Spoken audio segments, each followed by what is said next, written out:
There's no ready measure for greatness, no simple standard or scale.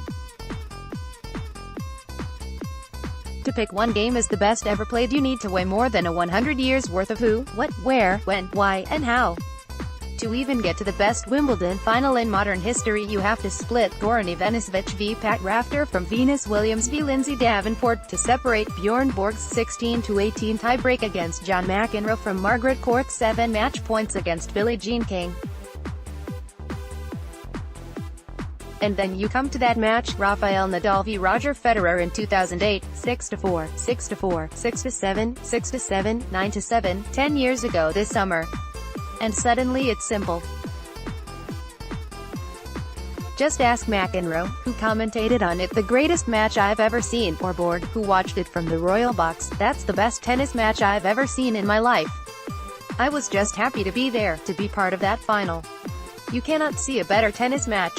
The 2008 final was the last in a trilogy. Federer and Nadal haven't played each other at Wimbledon since. It was also the first time that Federer wasn't the heavy tournament favorite. Borg rated him third favorite, behind Nadal and Novak Djokovic, who had said himself that he thought Federer was vulnerable. That winter, Federer had glandular fever, and the fatigue lingered through the early months of the season. He lost to Djokovic in the semi-finals of the Australian Open, to Andy Murray in Dubai, Mardy Fish in Indian Wells, Andy Roddick in Miami. The defeat that hurt Federer most, though, was to Nadal in the final of the French Open, 6-1, 6-3, 6-0. In Strokes of Genius, a new documentary based on L. John Wertheim's excellent book, Federer admits this defeat scarred him, that he was still thinking about it in the early sets of the Wimbledon final. "My problem was that I had lost in the French Open finals a month earlier against Rafa in a terrible way. He crushed me. He blew me off the court." Nadal had his own demons.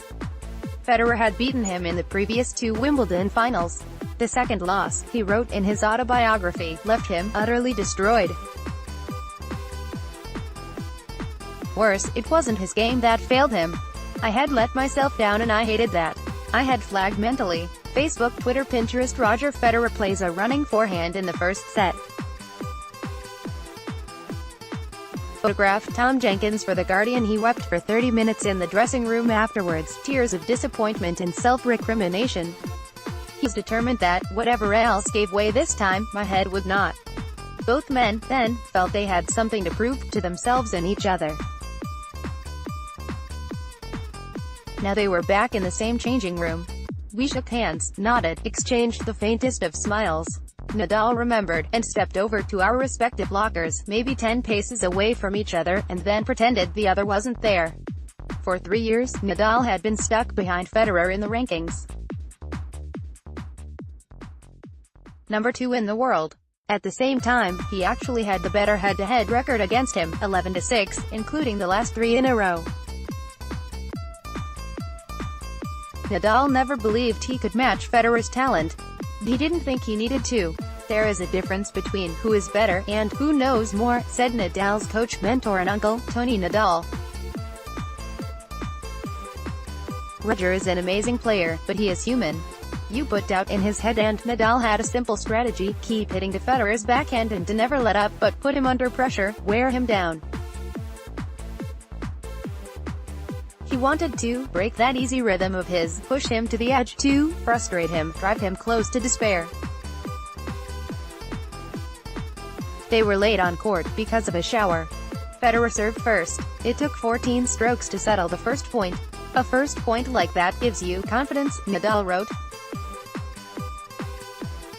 "It was the first step in curing a hurt I'd been carrying for 12 months. A pattern was set. My objective now was to convey to him that he was going to have to spend hours stretched to the limit." Federer's serve had been broken only twice in the entire fortnight. Nadal did it at the second attempt. Federer raised his game. "He didn't just break Nadal in the second set, he blew me away." Nadal was ready for it. When Federer has these patches of utter brilliance, the only thing you can do is try and stay calm, wait for the storm to pass. Facebook, Twitter, Pinterest. Rafael Nadal stretches to make a shot. Photograph. Tom Jenkins for The Guardian. Federer, Nadal remembered, was more worked up than I remembered seeing him. When a fan cried out, "Come on, Roger," during his backswing, Federer turned and shouted, "Shut up." This, Nadal wrote, is not Roger's style at all. Nadal waited it out. He slowed everything down. Federer had complained about Nadal's slow serving before the final. His average serve time in the final was 30 seconds. In this second set, a lot of them were 10 seconds longer than that again.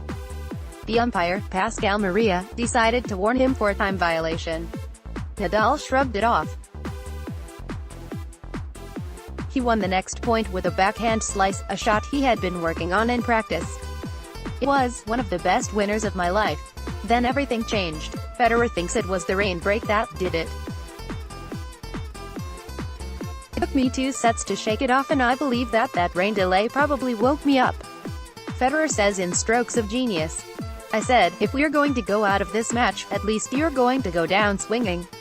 On the other side of the net, Nadal felt victory was so close that he started to reach for it. He blew 4 break points, the last of them with an unforced error. Fear gripped me. I lacked decision. My head was not clear.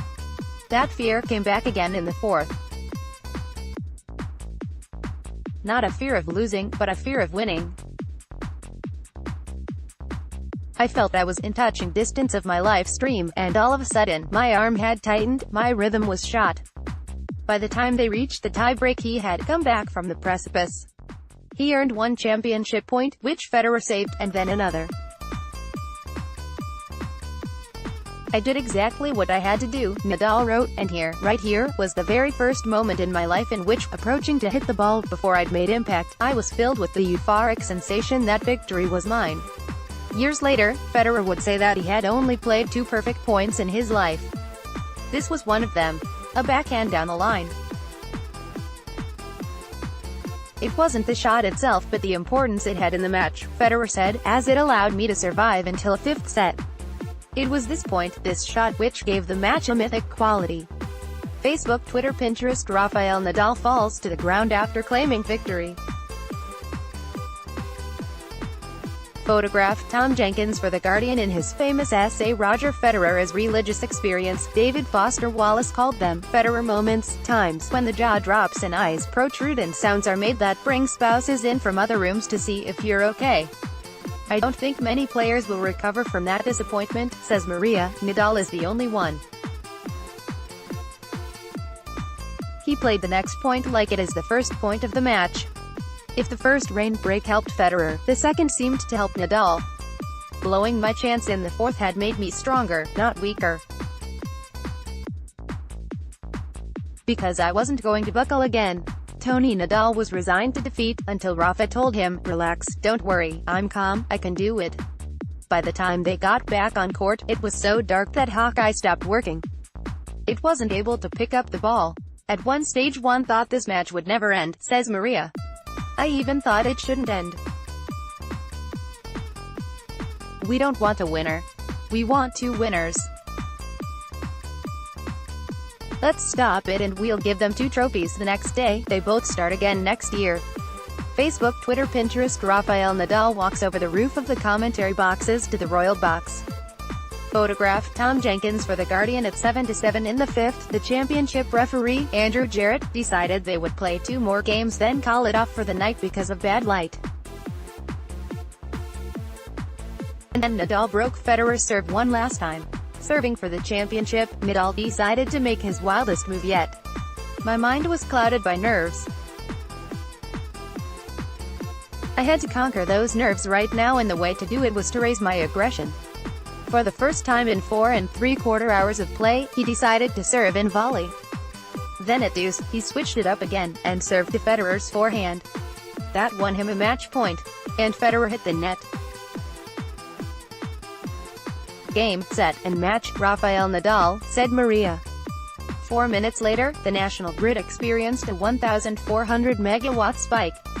A spokeswoman for the national grid said it was the equivalent of 500,000 kettles being switched on at once.